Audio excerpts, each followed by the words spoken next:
what I realized when I talk to patients, if you ask them after you talk to them, okay, so what do you understand, or what is the plan, or what are we going to do? 5 times out of 10 people go, I have no idea. And I appreciate that honesty, because I think sometimes we come from a little bit of a high and mighty place where we make lots of assumptions about what people understand, what their previous experiences are, with their ability to navigate, even with their ability to read and write. We make huge assumptions that people know what we're talking about. And then we see people back and we go, oh, they didn't take that medication, thus non-compliant patient, thus, I'm going to refer them here or do this, or I'm going to have a stern talking to with them. But if you actually take the time to try and explain something as an analogy, it does one thing for you. It makes you really understand the concepts. You can no longer just hide behind medical jargon and lingo. Imagine you could step inside the minds of Canada's healthcare leaders, glimpse their greatest fears, strongest drivers, and what makes them tick.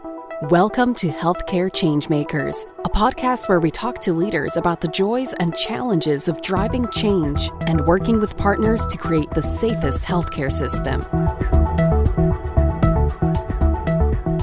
Welcome to Healthcare Changemakers, a podcast from HEROC. I'm Ellen Gardner with Philip D'Souza. Today our guest is Dr. Daniel Pepe. Dr. Pepe did his medical training at the Schulich School of Medicine and Dentistry at Western University. He did a surgery residency before moving into family medicine. His wife is also a family physician, and together they run the London Lambeth Medical Clinic. Dr. Pepe is truly a different kind of family physician. He loves the give and take of social media, he questions the status quo, and admits he's often working on the fringe. Long before the pandemic, Dr. Pepe was using an array of digital tools to improve his interactions with patients. When the COVID outbreak was just starting in Canada, he and a few colleagues moved quickly to develop a web-based tool for doing virtual assessments of all patients. Digital tools are just one way of improving accessibility to care. Dr. Pepe says he's constantly learning from his patients by listening to their stories and making them true partners in their care. These are busy days for Dr. Pepe as he juggles his practice, his role as the primary care digital co-lead of the Western Ontario Health Team, and being a husband and dad to 2 young children who are at home during the pandemic. Dr. Pepe's lively family formed a fun backdrop for our conversation in January from his home in London, Ontario. Welcome, Dr. Pepe. Great to have you on Healthcare Changemakers. Thank you so much. I'm really excited to be here. When you spoke with Philip on Talk with HEROC a couple of months ago, you had just been given a Bright Lights Award for the development of a virtual assessment tool. It was at the beginning of the COVID outbreak in Ontario. The tool, called the Patient Navigator, came together in just 10 days, and it's the only tool that uses on-call providers to connect patients directly with a real person. So far, more than 80,000 people have used the tool. So how did you and your team come up with something so effective and so necessary so quickly? It was not something that we really did a ton of planning on, but really said we need something to defend the system.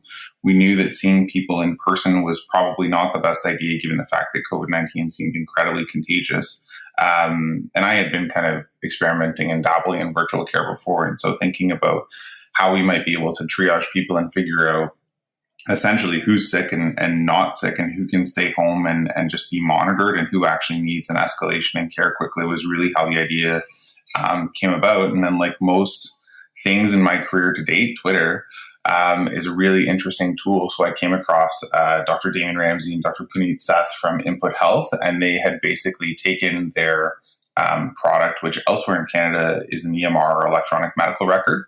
And they had, for lack of a better word, really hacked it and adjusted the functionality of it so that it could do a broad level of screening at a population level, and then allow us to basically funnel patients into different buckets. Kind of like if you imagine, back to the Price is Right, when people play Plinko and the little Plinko chips go into different buckets. That's kind of what Input Health allowed us to do, is it let us say, not sick, we don't need to do anything, sort of sick, we should talk to you, or really, really sick, you should go directly to the emerge and not talk to anyone. And so what we did was we took the Ministry of Health's COVID-19 screener, which I think almost everyone in Ontario has probably seen or used. And we took those same questions and content, and we used that as the funnel or filter on the front end. And then on the back end, what we were able to do is say who has a family doctor and who doesn't have a family doctor. If you have a family doctor, we did our best to connect you directly to your family doctor so that we maintain that continuity, because we know that continuity in primary care is really important. And COVID-19 is just another illness like any other illness that primary care providers would manage. And if you didn't have a family doctor, we actually had on-call physicians. So they were on-call specialists. They were emergency physicians who were not working. They were family physicians who worked in walk-in clinics that weren't seeing patients in person. And so that combination of clinicians really helped us to actually support patients early on in the pandemic. And interestingly enough, we actually spread the effort from Windsor all the way up towards Hamilton. How did you move it, so far geographically? Like, did a lot of people just find out about it organically, or did you do a big promotional push on it? Literally, when I saw Damon and Puneet's thing on Twitter, I sent them a message and I said, is this a real thing? And they said, yes, this is absolutely a real thing. To which I then reached out to one of my clinical mentors, Dr. Kathy Falls, and Dr. Alaraki. And I said, guys, I think there's something here. We're early enough in the pandemic that no one has really thought about this. Can we move quickly? And it's kind of, I think it's Dr. Mike Ryan that they keep showing the YouTube video from the WHO where he says, you need to move fast. You don't have to be perfect, but you need to move fast. And that was really the mentality that we took early on. And so we engaged a broad range of clinical stakeholders, from the CFPC to the OCFP to the OMA to all of our local hospitals to the LIN. And we had on Sunday a demonstration of the technology with 130 people from basically across Canada, obviously focused in Ontario and Southwestern Ontario. And then afterwards, we had a quick debrief and said, does this look like something we could use?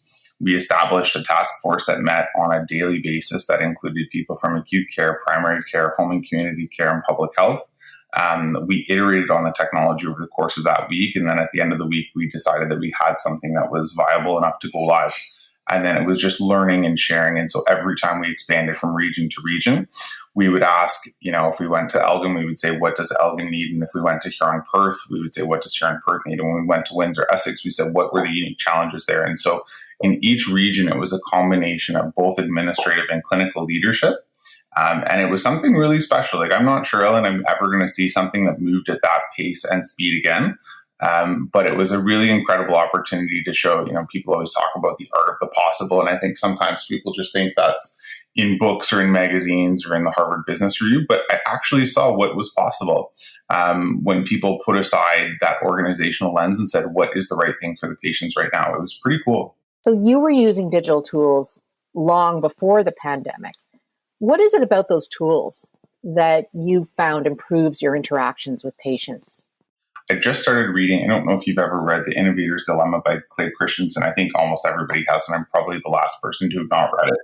Part of the book, he talks about hard disk drives in the kind of 1980s, 1990s, and 2000s. So he talks about every 2 years, the size of the drive got smaller and smaller, and the capacity of the drive got bigger and bigger. And so that's kind of what I feel like my own perception of digital health is doing, is it's changing and morphing on a basically annual basis. And the capacity and opportunity that I see in digital health increases over and over again. And so 2 years ago, when I thought about digital health, I thought about, this is, patients being able to email us and ask us questions. And then a year after that, I would have said, no, it's us sending them forms and us tracking their custom vitals, so I know what their score of depression is over time. And then, 6 months after that, I would have said, no, it's secure messaging and secure texting and video visits. And then I would have said, no, it's secure collaboration amongst teams with primary care and paramedics and home and community care. And I mean, digital health is all of those things. And so it's really interesting because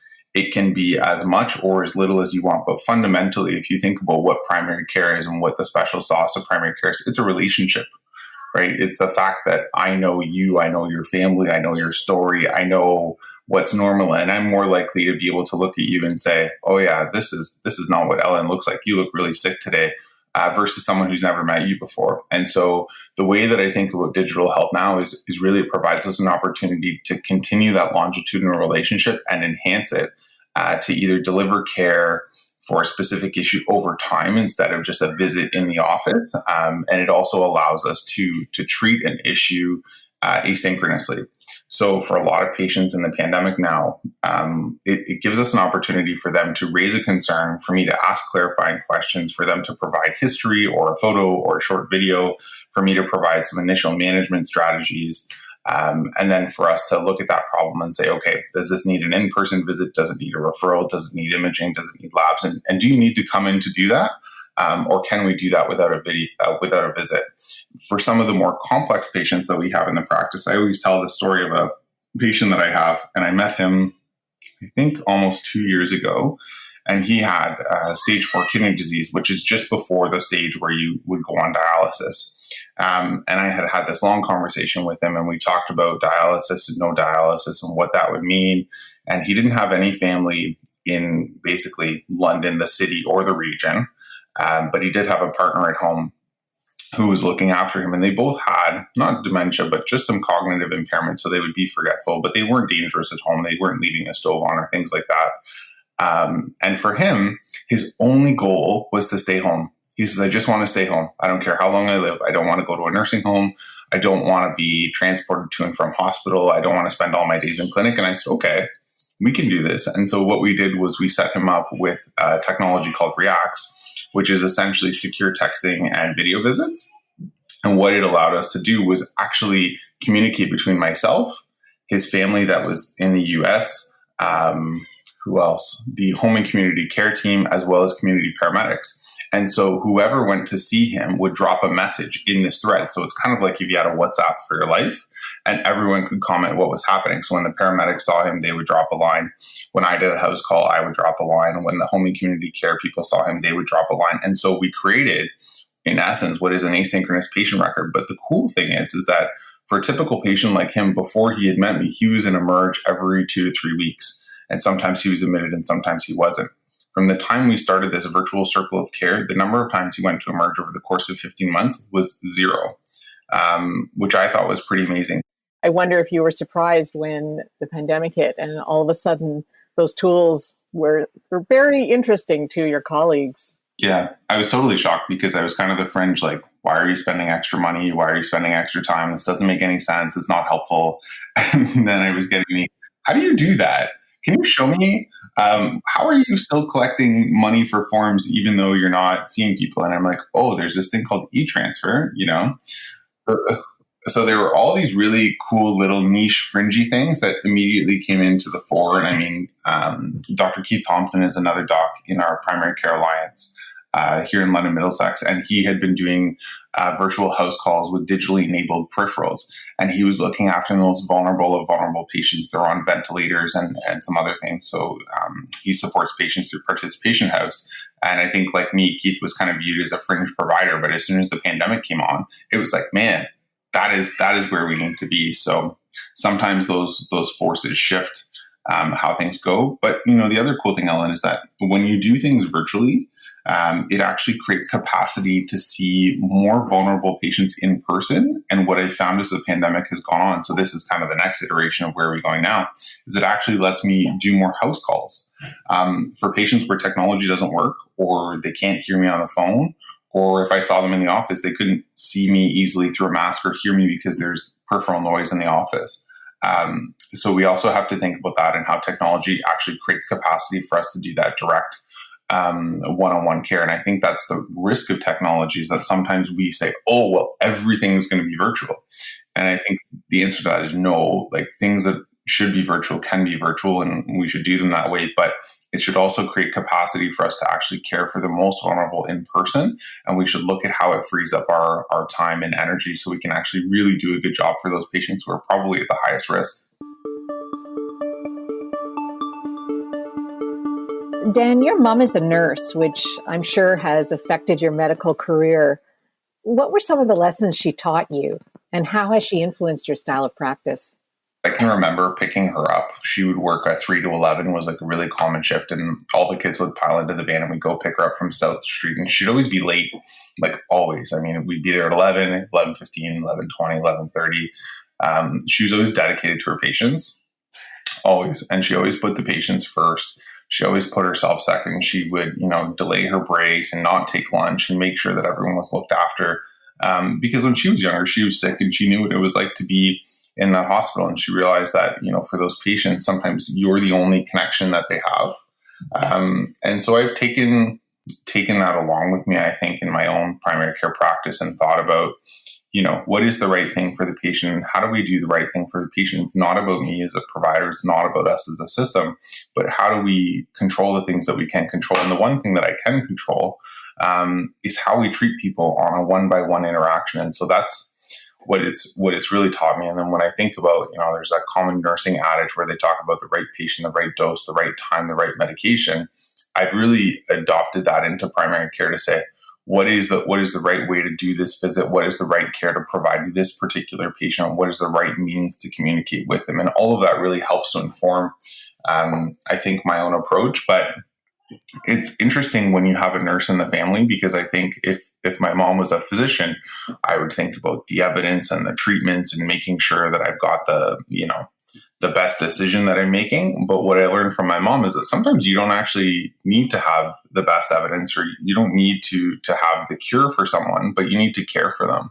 And I think that especially comes true when we're doing things like palliative care and home visits, where I can't offer anything to, necessarily make someone's condition curable. But what can I do? I can treat their symptoms. I can help with their shortness of breath. I can give them a warm blanket. I can take out their garbage if they have extra garbage. Like those little things that sometimes we wouldn't view as healthcare are actually healthcare. And so, aside from my mom grilling me when I was trying to interview for medical school and saying, sit up straight and don't stutter and speak clearly and all of those other things, I think she's left me with a lot of small lessons that I didn't even realize were lessons, but dramatically impact how I care for patients and how I approach, my own primary care practice. When you started your medical journey, you went into surgery. So was it kind of that going back to maybe things that your mom had taught you about all around care and the full person that really brought you back to family medicine? So I still love surgery, full disclosure. It's so fun. And the general surgeons at Western are incredible. Like, I think part of the thing that drew me to general surgery was the team effort. And so many people don't even kind of have a concept of this, but the general surgeons that I worked with did everything. They did the medicine, they did the intensive care, they did the nursing coordination, they did the discharge planning. And I just loved how they owned the problem, whatever that problem was, be it appendicitis or colon cancer or hernia. They really owned it. They took responsibility for it, and they cared for someone from end to end. And so I always joke that, everyone thinks that general surgery and primary care couldn't be more far apart, but really I saw the general surgeons as the generalists in acute care. And it was my own kind of personal health about a year and a half in to general surgery that I knew I couldn't do the job that I wanted to do as a surgeon. And so that's what actually led me to switch from general surgery to primary care. In your conversation with Philip, you had talked about working with surgeons and how impressed you were with their ability to break down complex procedures into simple stories and pictures. That experience confirmed your belief in the power of analogies, and as Philip aptly named them, analogies. So why are analogies a great way to help patients understand their own health and illnesses? What I realized when I talk to patients, if you ask them after you talk to them, okay, so what do you understand, or what is the plan, or what are we going to do? 5 times out of 10 people go, I have no idea. And I appreciate that honesty, because I think sometimes we come from a little bit of a high and mighty place where we make lots of assumptions about what people understand, what their previous experiences are, with their ability to navigate, even with their ability to read and write. We make huge assumptions that people know what we're talking about. And then we see people back and we go, oh, they didn't take that medication, thus non-compliant patient, thus, I'm going to refer them here or do this, or I'm going to have a stern talking to with them. But if you actually take the time to try and explain something as an analogy, it does one thing for you. It makes you really understand the concepts. You can no longer just hide behind medical jargon and lingo, because once you take a complex problem and explain it as an analogy, it really means that you need to understand all of the details, and you need to account for all of those details as we kind of transfer that complex medical knowledge into something more simple. So that's one thing that it does for us. But then the second thing is it actually allows patients to be at the same level as us when we're having a discussion. And I think that helps in terms of things like informed consent. So when we're talking about procedures, when we're doing an injection in the office or starting someone on a medication or explaining how a medication works, if we can explain that in simple terms, the patients are much more willing to take a medication, B, able to monitor for side effects, and C, able to have an open discussion with us because they feel like we have, come down, looked them in the eye and had a real conversation with them versus physicians who I see who only speak in jargon because that's all they know. I feel that sometimes the relationship and the trust that they're able to build with the patient is limited. And they aren't able to build that same trusting relationship. And ultimately in healthcare, that's what we're trying to do, right? We're trying to build trust with patients. And then over time, what we're trying to ensure is that as we talk to them, they continue to rely on our information because they've had a good experience in the past, and that's enhanced the amount of trust that they have with us. So one of my favorite questions that I ask patients is, what do you do? And, they'll tell me what they do. And then I will try and make the analogy fit to their employment, whether they are an actuary, a teacher, a plumber, a chef, whatever. Because if you can take it and give them something applicable in their life, and I think that's a skill that not a lot of healthcare providers, A, care about, or B, think that matters. And I would argue that it matters to a great degree because if you can connect with that person, within their life or to something in their life, it means so much more to them than just saying, oh, yes, you have atherosclerosis and you need a stent and angioplasty and blah, blah, blah. You must have to come up with these analogies pretty quickly on the spot, Dan. So I'm going to ask you, maybe you could give me an example of one that you've used recently. So I'll give you one about colon cancer because I'm about to screen my practice. Every 3 months we do like a regular screening. And so colon cancer is a common one that we talk about. And people will always go like, oh, why do I have to do the poop test? And I'm like, well, the reason you have to do the poop test is so that we can catch colon cancers before they're like really advanced cancers. And I'm like, well, what does that mean? And I'm like, well, do you have a lawn or have you seen grass? And like most people have seen grass, right? They've seen grass or the sky. So that's okay. That level sets everything. So when you talk to them about grass, you say, well, have you seen a dandelion or a weed? And they say, well, yeah, I've seen a dandelion. I say, okay. So if we are able to identify in your stool that there is a dandelion or there's an early colon cancer or something that we call a polyp, have you ever pulled out a weed? And most people say, yeah, I've pulled out a weed. And you ask them, like, was that hard or easy? And they go, well, that was pretty easy. And so that's really the purpose of why we do colon cancer screening is it allows us to identify colon cancers before they are that big, like nasty, spiky 2-foot weed that even if you put on like gloves, you can't quite pull it out of the ground because the spikes still come through your gloves and hurt your hands. And so that's a common analogy that we'll use for colon cancer screening to explain to people the value of early identification of polyps before the progression of those polyps to something more significant. When patients go, oh, why do I have to do that colon cancer screening? I'll just be like, little weed or big weed?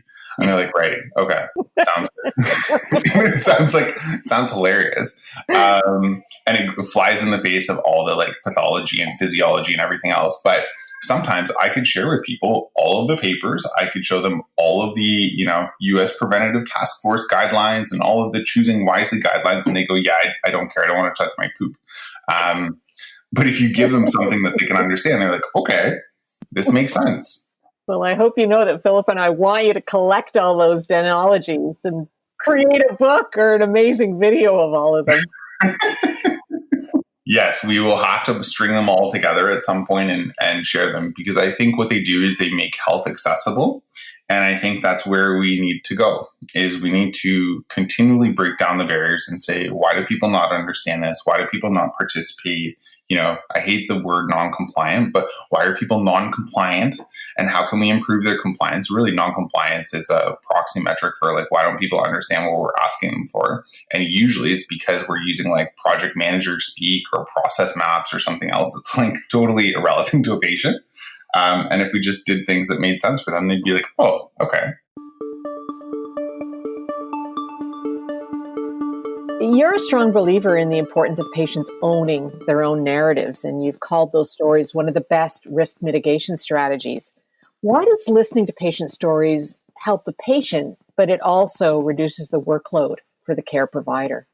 Yeah, this is one that's taken a while for me to understand. And And I think the reason it's taken a while is that as you're coming through as a trainee, you always want to have the answer.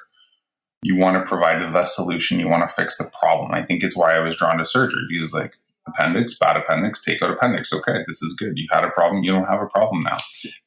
But what I've learned over time is that a lot of problems that present in medicine do not present like the textbook. And I know that sounds super, super cliche, but it just gets reinforced all the time when I see people in clinic where they present with, one very vague, non-specific symptom. And that's, it gets at the Polaroid analogy, which is just that sometimes the only thing that provides diagnostic clarity, meaning the only thing that helps us find the definition or the diagnosis that a patient is suffering from, is time. And so by allowing patients to own the narrative, by allowing them to define the terms, by allowing them to clarify, what do you mean by dizziness? Or what do you mean by lump in your throat? Or what do you mean by pain below your navel? Or what do you mean by catching pain in your leg? Because people will use all sorts of words and terms to describe their illness, and that's good. But what our job is to categorize, understand, and clarify what those symptoms are. From a risk mitigation strategy, I think where that comes from is that by allowing the patient to tell the story and not defining the patient's narrative or not taking over for the patient, 4 seconds into their visit, what it allows us to do is really understand that story at a depth that we don't traditionally do. And again, this goes back and ties into what we were talking about with digital technology, is sometimes we don't have 40 minutes to listen to a patient tell their whole story. But what we can do is we can say, keep a diary of your symptoms. And so with the asynchronous messaging platform we use in our practice, one of the most common things that I do when I don't know what's happening with the patient is I'm like, can you just take notes? Tell me what makes it better, what makes it worse, how long does it last, when does it come? If you've ever had anything in the past, is there anything that triggers it? And what are you worried about? And I'll have them write these things out, and I'll get notes maybe once a week from patients. Now, I have probably a more radical view of the patient narrative, which is that I do think patients should actually own their own record and be the steward of it. And that's one of the things that I really want to try and push forward in some of the leadership work that I'm doing, is allowing you to actually hold your story rather than me holding your story and needing to control things.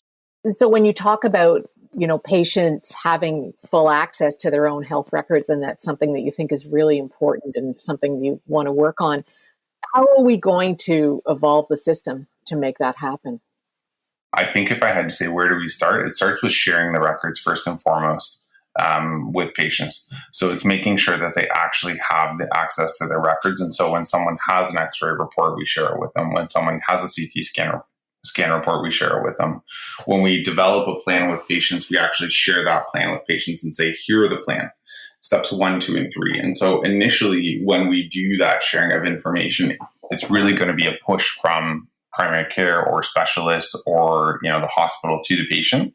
And it's clunky because the system is not directed or enabled in that way. But I think what we need to do over time is that as we share that information with patients, we then need to measure the impact of that. And we need to ask ourselves, what did this prevent, or what did this enable, or what did this allow us to do?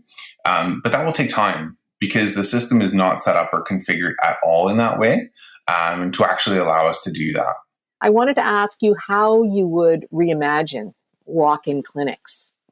Yeah, it's interesting. When I think about how we're going to reimagine care, walk-in clinics, primary care, you have to think about where we start or what the starting point is. And I think what we have to enable people to do is we have to provide a combination of both access to care and also ensure that patients have the ability to self-manage, so that when they have a problem or identify a problem, they can first find the information they need. So if you say, I've got a sore knee, you can find reliable information to say, okay, here's the instructions on how you take Tylenol, Advil, and apply Voltaren.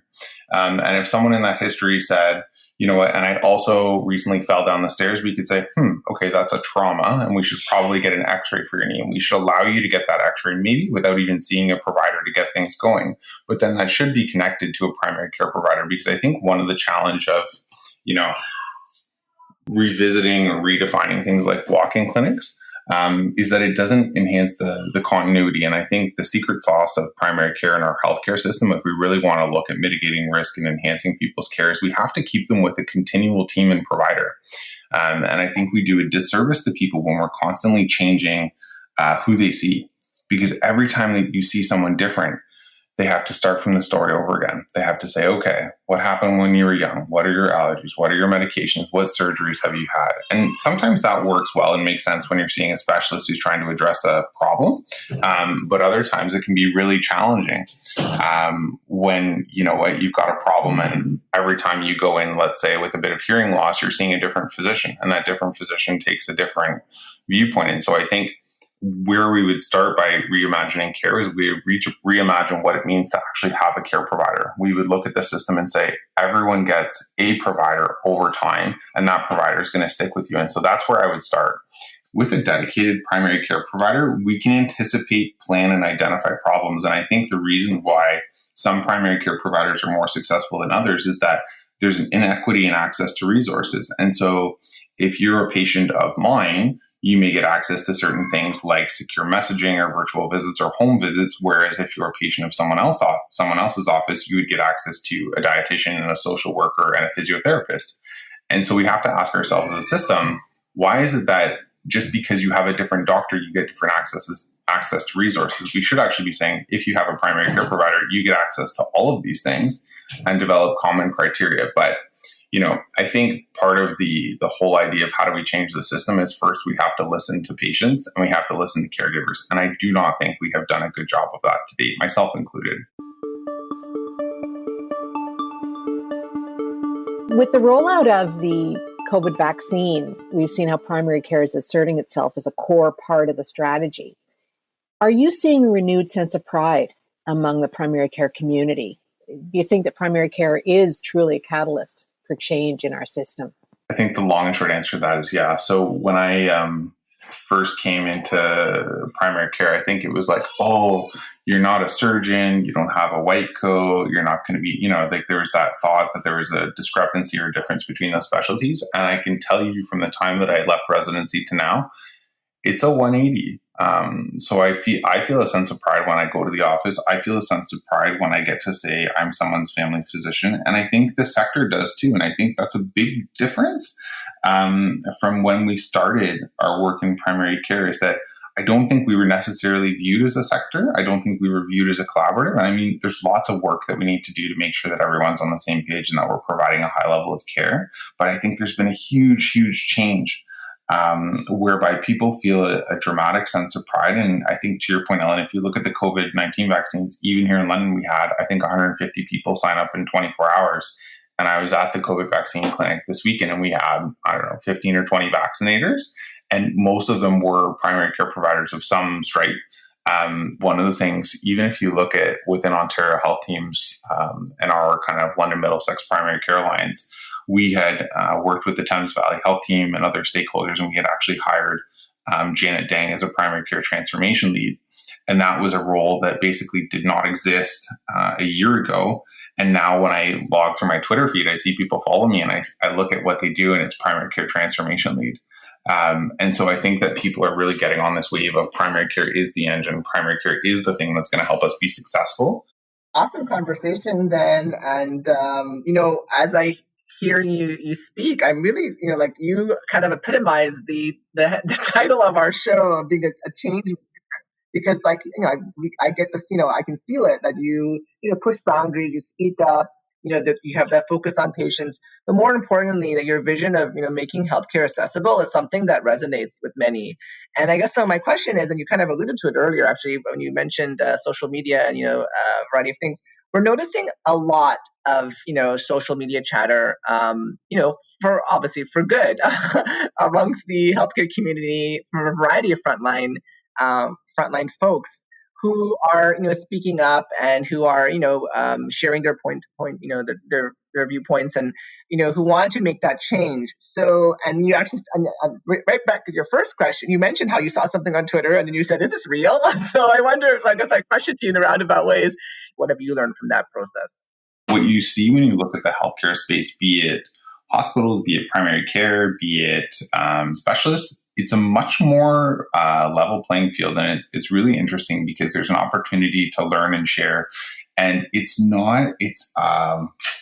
this is going to sound corny, it's more real because it's actually coming from people. It's not filtered through a comms department. It's not filtered to make sure that, it checks all the boxes. It's just what people are saying or feeling in the moment. And so it's more visceral. And I think that visceral sharing allows us to actually drive more change and to really see what's going on. It also, I think, to a large degree, helps us scale. Because no longer do we need to wait for official channels. We don't have to wait for a bulletin to get faxed out. If you're doing something in the moment and you're doing, a drive-through flu shot clinic, you can tweet that out and be like, hey, look what we're doing. And then if somebody likes it, they send you a DM and they go, hey, how did you do that? And they go, oh, I did this. And then all of a sudden you've got 2 clinics doing that. And so another example of that is if you look at the public health units, each public health unit on Twitter has their own kind of message and style. And I was reading on Ottawa Public Health's, communications yesterday on their 11 tweet thread. And I thought, wow, that's great.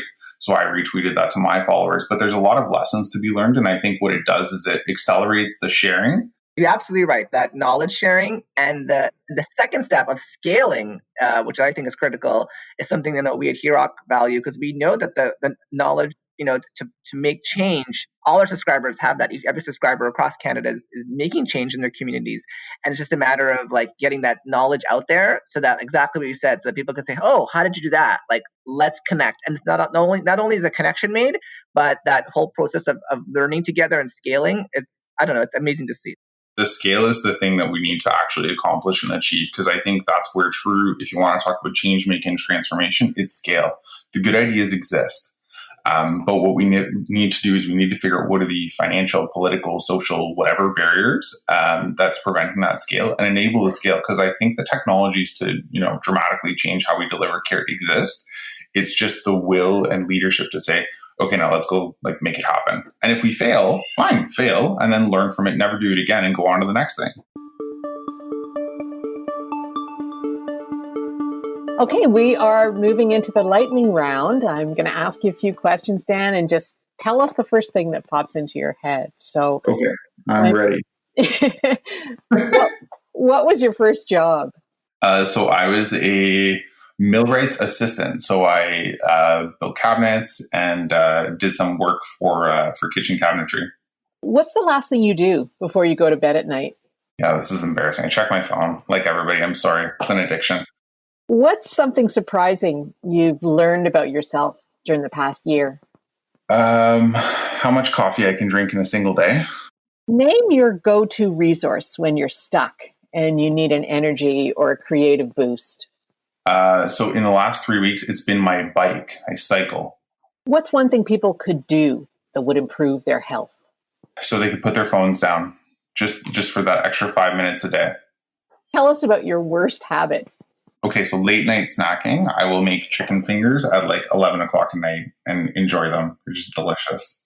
I'm sure your kids enjoy that kind of habit. Yeah. Finish this sentence. If I wasn't in healthcare, I'd be working as a woodworker. It's been a cool habit that's come out over time. I just finished my pandemic project of building matching nightstands for my wife and I, and the drawers are aligned and they open and close. So I'm pretty proud of that. But yeah, that's probably what I do. Something in the trades. Well, I really want to thank you, Dan, for just giving us so many amazing insights into your practice and just the family medicine in general. It's been wonderful talking to you. Oh, thank you guys so much. I remember listening to the Changemakers podcast when it first came out. And so it's a little bit surreal actually being interviewed to be on the podcast. So I really appreciate the opportunity. Thank you for listening. You can hear more episodes of Healthcare Changemakers on our website, HEROC.com, and on your favorite podcasting apps. If you like what you hear, please rate us or post a review. Healthcare Changemakers is recorded by HEROC's communications and marketing team and produced by Podfly Productions.